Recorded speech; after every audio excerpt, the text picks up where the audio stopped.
Assalamualaikum warahmatullahi taala wabarakatuh. Terhormat pembina Majelis Taklim Khairun Nisa, Bu Yanti, Bu Neni, Bu Irma, dan ibu-ibu lain. Alhamdulillah, ini adalah satu amal jariah yang besar. Mudah-mudahan setelah 25 tahun terus ke tahun-tahun berikutnya sampai ke anak cucu diteruskan insya Allah. Jadi merupakan satu amal jariah. Arti jariah itu terus menerus, continue kalau gitu ya. Amal yang terus mengalir. Pendirinya misal sudah kembali kepada Allah, itu dia punya pahala jalan terus. Hanya masalah pahala itu, kita sering-sering menyebut pahala, tapi kita kadang-kadang belum paham apa itu pahala itu. Memang kita tidak tahu. Allah janjikan pahala, tapi tidak disebut apa pahalanya itu apa. Kalau satu hadiah-hadiah kan disebut mobil ini apa itu. Ini kan nggak disebut apa Allah mau berikan kepada kita itu apa. Kita tahu surga, sering kita dengar. Itu insya Allah sudah muslimin seperti ini, solihat, dapatlah. Sudah dapat itu. Insya Allah tinggal naikkan pangkat. Surga bintang berapa gitu. Ya, berbeda-beda itu. Ada Firdaus, ada Naim, ada apa itu. Surga Firdaus itu syaratnya sedikit, tak banyak. Di surat Al-Mu'minun ada itu. Ada 9 syaratnya itu. Surga Firdaus itu mulia. Jadi itu masa depan. Masa depan kita ibu-ibu semua pindah ke sana. Nah, membina masa depan itu memang kewajiban dalam hidup. Karena kita hidup ke depan, tidak mungkin mundur. Hidup kita semua ke depan. Jadi yang disiapkan masa depan di hari tua. Di hari tua, panjang umur, ada jompo kan? Ya tuh, itu kan pasti itu. Itu akan kita hadapi kan. Nah, mempersiapkannya lah dari sekarang gitu. Kemudian masa depan selanjutnya di akhirat yang selama-lamanya, tidak sementara, tidak. Di sana digambarkan dalam Al-Qur'an mungkin hanya sebagian kecil ya. Artinya di sana itu tidak ada penyakit, tidak ada rumah sakit, tidak ada toilet, semua orang bersih. Tidak ada kuman, tidak ada bakteri. Minum jus sudah steril. Itu gelasnya jus itu sendiri. Jadi diminum semua. Jadi tidak ada cuci gelas, cuci piring, tidak ada. Tidak ada kerja, tidak ada ibadah. Karena ibadah itu kebutuhan kita, bukan kebutuhan Allah. Sudah di sana tidak ada ibadah. Malam pun tidak ada, bersenang-senang saja terus. Menikmati hidup. Yang hasil perbuatan kita di dunia. Jadi membangun surga itu di sini. Di sini mau surga bintang berapa itu silahkan. Jadi pahala itu kita nggak bisa tahu. Itu gambaran di akhirat ya seperti itu. Buah-buahan sudah jadi jus. Itu semua subhanallah kun payakun semua. Kalau mau misalnya pesawat terbang dari burung juga bisa. Allah maha pencipta. Jadi burung panjang 1 kilometer, lebar 500 meter, di dalam tuh ada kolam renang, ada restoran, bisa aja dikasih silahkan, terbanglah. Jadi tidak bisa kita khayalkan sesuatu yang di dunia tidak masuk akal, ya di sana tak bisa terjadi, karena yang bikin matahari, bikin alam ini kan dia, Allah SWT, bikin segalanya. Kita jadi gini ya, kita pahala itu kita nggak tahu. Kalau tahu rebutan mungkin ya. Jadi misalkan orang masuk ke gua itu gelap. Nah dalam gua itu mereka menginjak benda keras, berunding mereka bertiga. Gerap apa ini kira? Ini gelas batu. Semua bilang ini batu. Sudah keluar, di luar terang kan? Pas dilihat emas. Yang satu bilang, aduh nyesel aku tadi nggak mau ambil, aku pikir batu. Yang satu lagi ngambil sedikit, nyesel juga. Yang satu lagi ngambil banyak, nyesel nggak? Nyesel juga. Kalau tahu emas, ambil semua. Nah, pahala itu seperti itu. Kita tahu pahala perasaan mungkin ya seperti benda-benda gitu. Tidak. Jauh dari apa yang kita bayangkan itu, pemberian Allah itu. Apa yang kita inginkan di dunia ini tidak ada. Adanya semua di sana. Ada orang ingin bahagia. Allah berfirman dalam hadis qudsi, ya Allah, ya wahai hambaku, aku tidak menciptakan bahagia di dunia. Ku sediakan kebahagiaan untukmu di akhirat. Jadi ketika orang mencari bahagia di sini, dia akan letih. Letih. Semua mau panjang umur, tidak bisa. Pasti mati. Pasti tua. Allah tidak menciptakan abadi di sini. Di surga abadi. 1 menit umur tidak bertambah, sekitar 30-an. Tidak bertambah, tidak ada waktu di sana. Tanpa waktu, karena tidak ada malam. Kalau ada malam, ada siang, ada waktu. Dulu matahari bersinar, bulan bersinar, siang terus, belum ada manusia. Ketika akan diwujudkan manusia, dipadamkan lampu malam jadi bulan. Jadi ada malam, ada siang karena dunia bulat. Dan ada waktu. Disebut di Quran agar kalian tahu waktu. Nah di surga tanpa itu, terangnya sedang tanpa matahari. Tidak ada keringat. Tidak perlu minyak wangi, sana sudah harum semua. Betul gitu. Allah menciptakannya begitu. Terus manusia mau apa lagi di dunia ini yang diingini? Ingin cakep terus gitu kan? Enggak mungkin. Mudah terus juga enggak mungkin. Di sana mudah terus, cakep terus di sana. Malah proses ganteng atau cantik itu berproses bertambah terus. Tambah cantik. Tak terkira, tidak terbayangkan. Jadi apa yang diingini manusia di dunia ini tidak ada yang seperti itu semua. Hanya di sana Tuhan ciptakan. Karena di sini juga kalau ada untuk apa, sementara juga kan. Dan itulah jadi yang kita harus yakini ada dalam Al-Quran semua itu. Jadi percayalah bahwa amal soleh ibu bapak itu nggak hilang. Sekecil apapun tidak hilang. Tapi bukan batu. Lebih daripada emas. Termasuk pengajian seperti ini. Pengajian seperti ini dinamakan dalam hadis taman surga. Ada hadis, jika hadis qudsi, kata Allah berfirman, tapi tidak di Quran. Sabda redaksinya dari Nabi, isinya dari Allah. Itu namanya hadis qudsi.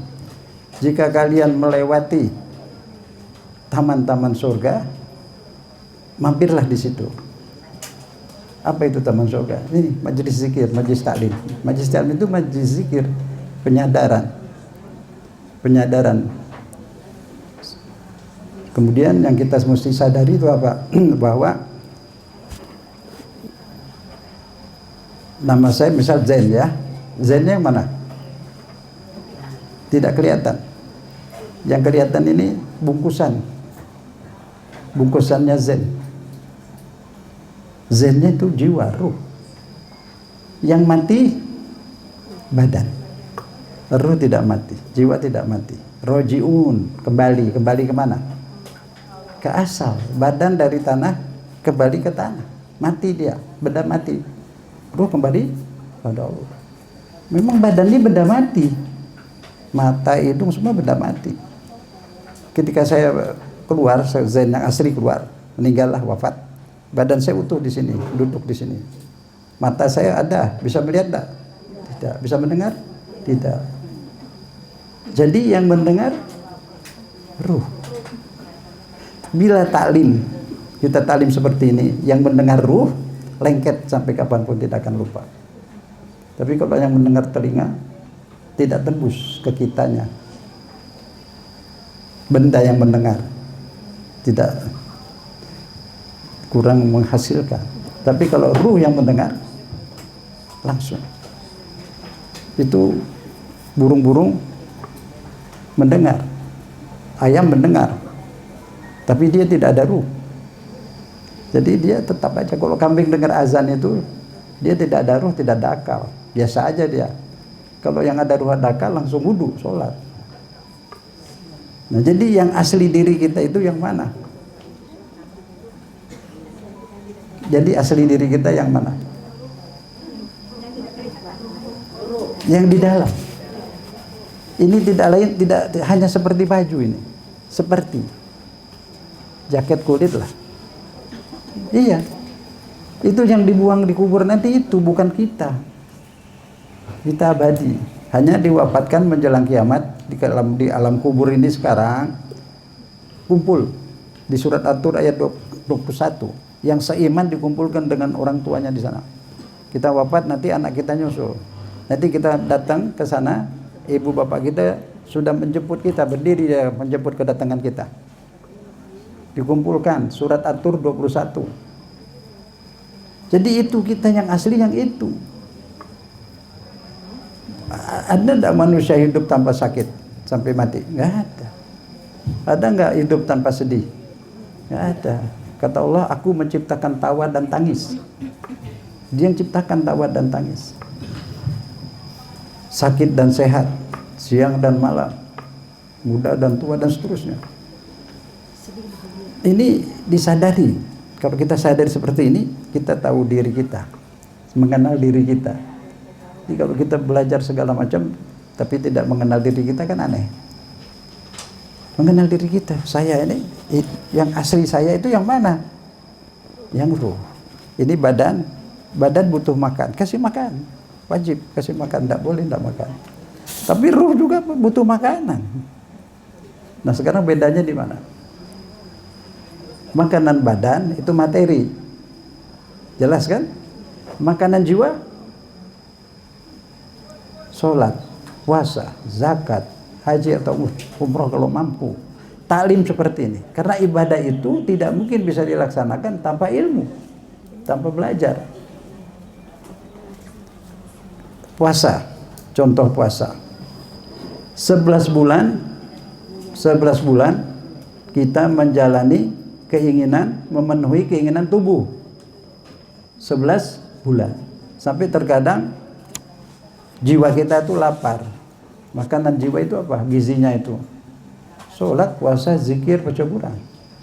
Nah kalau badan kita dikasih makan, enak gak? Enak dia. Kalau ruh dikasih makan, senang dia. Bila ruh tidak diberi makan, sholat, ibadah, puasa, dan membaca Al-Quran, itu ruhnya merana. Itu orang yang selalu mencari hiburan. Kenapa mencari hiburan? Kenapa mencari hiburan? Karena tidak terhibur. Kenapa tidak terhibur? Karena jiwanya lapar, kangen pada Allah. Dia kan itu bagian dari ruh Allah, bukan bagian, pantulan dari ruhnya Allah ini, ruh ini pantulan. Jadi rindu kepada ke asalnya.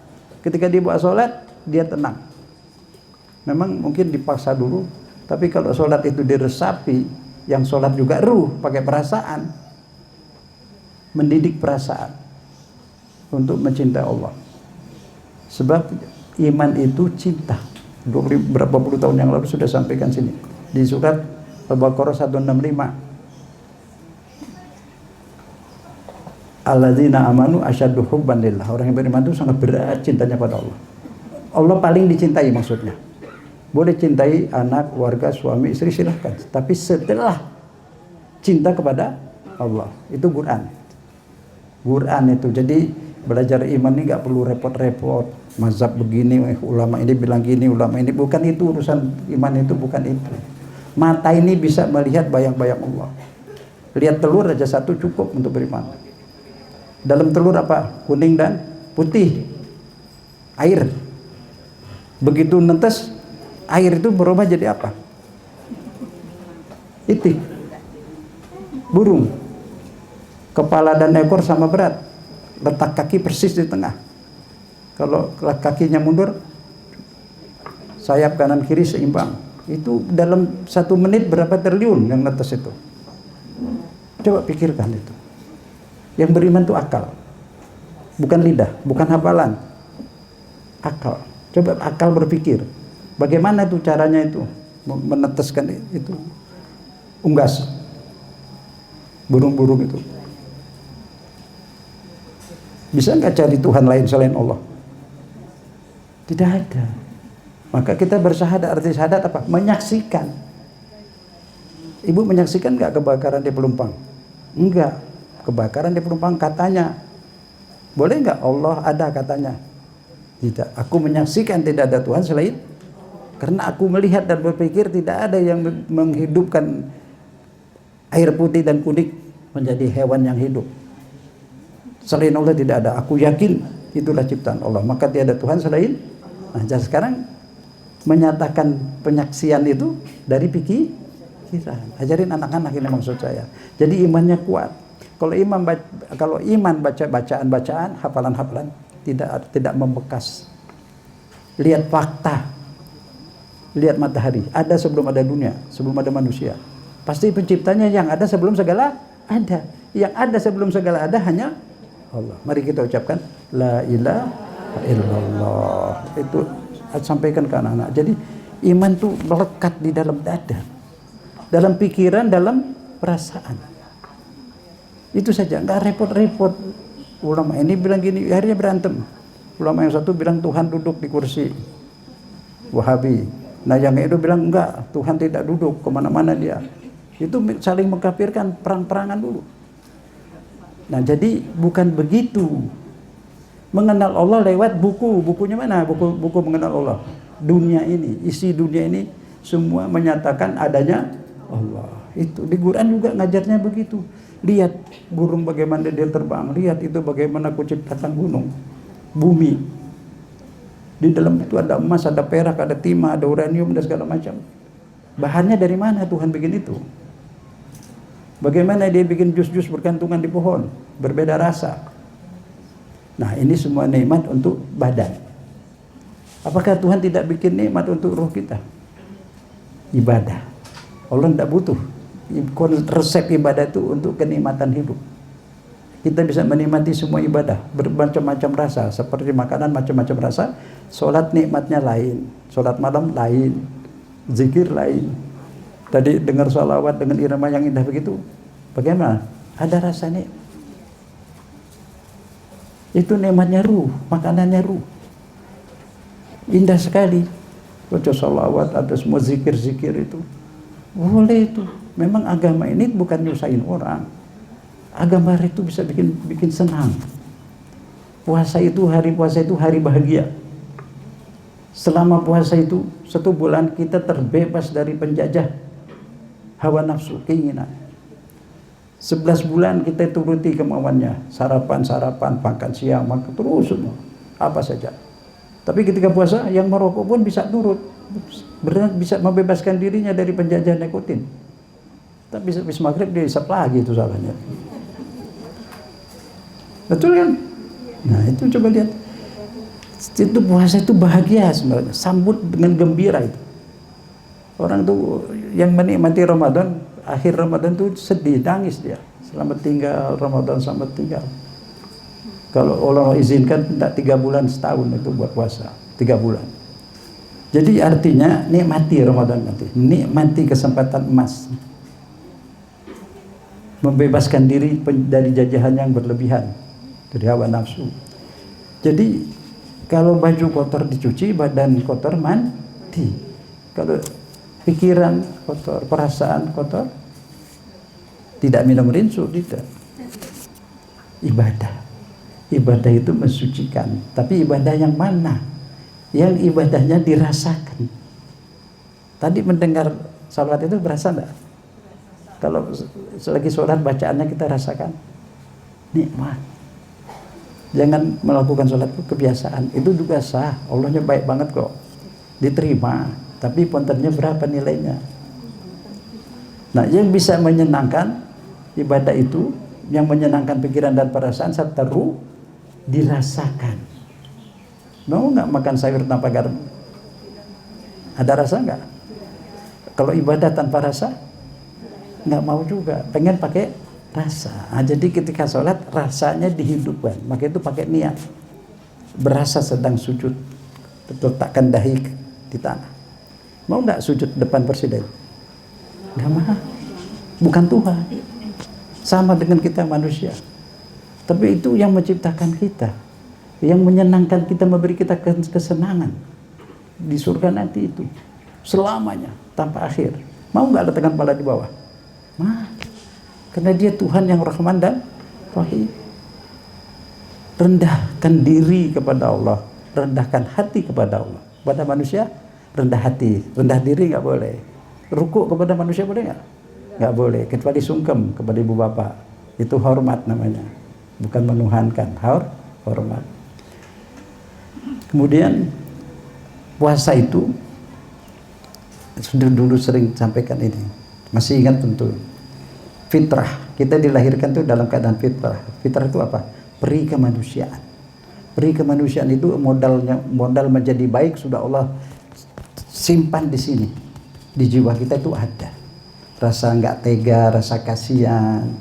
Semua ada itu, peri kemanusiaan, membela keadilan, menyenangi keadilan. Semua udah ada di situ. Tapi ketika fitrah ini asalnya sama-sama begini, seimbang antara nafsu fitrah itu seimbang. Kadang-kadang karena lengah orang-orang yang nggak pengajian itu, akhirnya dia apa? Fitrahnya turun ke bawah, ditekan oleh hawanya di atas. Nah itu jadi malas sholat, malas segala udah itu. Nah, itu yang disebut jiwa ammarah di Quran disebut. Ada 3 jiwa di Quran itu. Nah satu lawama itu masih bolak-balik. Nah yang pilihan ini jiwa yang mana? Mutmainnah. Dia tekan keinginan itu tidak dibunuh, keinginan itu boleh, tapi ada waktunya, disiplin. Sudah malam, ya maaf ya, menurut Quran itu buka puasa itu di Quran watimus syiyam ilal lail, malam sampai gelap. Dulu maghribnya gelap, jadi yang Kementerian Agama dulu menentukan waktu buka puasa itu masa udah berapa puluh tahun yang silam belum dirubah, padahal sudah ada perubahan zaman, perubahan waktu.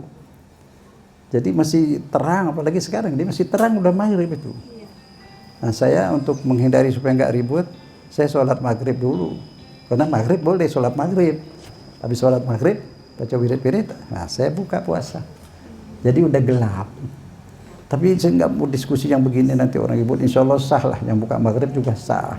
Tapi kalau mau menjaga nilai lebih baik, bolehlah mundur sedikit. Karena di Qurannya bukan sampai maghrib, ilal lail, sampai malam. Al-Baqarah 178 atau 77 berapa itu Pak saya. Di Al-Baqarah itu 17 berapa? Sempurnakan puasamu sampai malam. Ilal lail, bahasa Arab itu lail. Tapi nyampe maghrib juga boleh. Boleh. Enggak apa-apa. Masa orang sedunia ini semua sampai maghrib enggak sah puasa? Ya enggak lah. Sah. Tapi kalau kita mundur sedikit enggak dosa. Yang kurang takjil cepet-cepet buka puasa, nah itu baru, dari dulu juga nggak ada itu. Tenang-tenang saja, nggak usah buru-buru sampai yang azan itu mau buka dulu baru azan. Dia takut ketelat buka puasa, katanya mesti cepet. Enggak, tenang aja, kalau belum matang makanannya ya tunggu juga. Mundur sedikit bolehlah untuk menjaga kesempurnaan. Baik, masih ada Bu waktunya, sedikit lagi. Habis. Oh ya, sedikit lagi. Dikit lagi ya. Jadi tinggal kita sudah tahu bersihkan badan, sudah tahu bersihkan baju, sekarang sudah tahu juga bersihkan hati. Hati itu pikiran dan perasaan. Jadi apalagi mau siap puasa, masukilah puasa untuk tujuan pensucian. Idul Fitrah, membebaskan diri dari penyakit hati, dendam, benci, apa macam-macam lah itu. Ditekan jangan diogok lah. Ruh yang diogok, ruh dimanja. Ruh mau sholat sunnah, mau ini ikutin, mau baca Quran ikutin, sebulan aja. Itu kalau habis lebaran itu terus wafat, waduh mati suci itu, langsung surga itu, nggak pakai adik pengadilan lagi itu. Apa kita puasa kita ini kira-kira ada berapa lagi? Apa atau terakhir mungkin? Nggak tahu kan? Kalau ini terakhir, siapkanlah puasa yang terakhir, puasa pikiran, puasa perasaan. Setelah Lebaran itu Idul Fitri, hari peri kemanusiaan. Itu hari peri kemanusiaan itu, hari Pancasila sebenarnya itu, mestinya di situ Lebaran itu. Orang kembali berperi kemanusiaan, kembali mencintai keadilan. Itu ada di Pancasila semua itu. Ajaran Islam 100% itu Pancasila itu. UUD 45 juga tuh tidak ada satu pasal pun yang bertentangan dengan ajaran Islam. Tinggal pelaksanaannya saja. Sudah cepat itu, jadi orang yang mau dirikan negara Islam itu salah. Pakai merek Islam tapi nanti nggak sholat. Jadi UUD 45 Pancasila udah benar, udah Islam itu ketuhanan yang Maha Esa itu kan tauhid. Satu. Undang Dasar 45 itu semua isinya Islam banget itu. Kan yang bikin dulu semua orang-orang Islam semua itu kebanyakan. Ya, jadi kalau amalin itu aja udah bagus, tinggalkan orangnya. Kalau makanya pilihlah nanti yang orang yang baik, insya Allah diterapkan itu semua, ini negeri akan jadi baik. Yang penting sekarang persiapan masa depan untuk kita, hari tua dan hari di akhirat, dan persiapan untuk anak-anak. Nah, anak-anak ini persiapannya apa untuk anak-anak? Boleh sekolah dokter apa silahkan, tapi ajarin keimanan. Ajarin gimana? Nggak perlu ngapalin pendapat manusia, suruh pikirkan bagaimana itu mencipta matahari. Nah, itu begitu aja lah. Rumput itu bahan apa itu? Saya tanya rumput kamu sudah dibakar-bakar, diinjak-injak kok tumbuh terus? Pasti jawabnya, kamu tuh nggak tahu bersyukur. Aku ini disuruh Allah menjadi bahan untuk ternak, masuk di perut sapi, kambing, menjadi bahan untuk makanan kambing, terus diambil di perut, diadonin itu di mixer di perut kambing, di perut sapi, jadi 3 warna, merah, hijau, putih. Terus yang turun ke bawah putih bersih, nggak kecampur sama sekali. Yang merah ke arteri, yang hijau keluar di belakang. Siapa yang bikin itu semua? Rumput jadi susu, jadi daging. Allah SWT. Ajak zikir seperti itu, insya Allah kuat imannya, kuat kita semua. Ibu nanti kumpul di akhirat bersama anak, bersama suami, keluarga, bapak ibu semua. Kita semua insya Allah, amin ya rabbal alamin.